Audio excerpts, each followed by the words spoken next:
السلام عليكم ورحمة الله وبركاته. حامدا وصلي وسلم أما بعد فأعوذ بالله من الشيطان الرجيم بسم الله الرحمن الرحيم. আলহামদুলিল্লাহ, সমস্ত প্রশংসা মহান রব্বুল আলামিনের। সম্মানিত দিনী ভাই ও বোনেরা, আজকে আপনাদের সামনে উপস্থিত হয়েছি একটি মাসালা নিয়ে। যদি আল্লাহ পাক রব্বুল আলামিন তৌফিক দান করেন, আলোচনা করার প্রয়াস করব ইনশাআল্লাহ।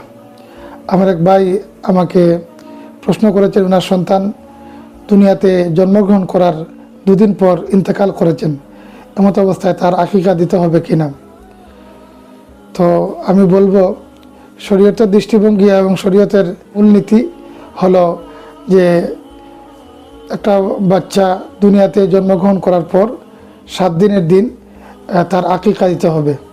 যেহেতু বাচ্চাটি 7 দিন পর্যন্ত পৌঁছতে পারেনি, সেহেতু তার আকিকা দিতে হবে না, তবে তার নাম রাখতে হবে, তার জানাজা আদায় করতে হবে। আল্লাহ পাক রব্বুল আলামিন আমাদেরকে বুঝে শুনে দিন সম্পর্কে আমল করার তৌফিক দান করুন।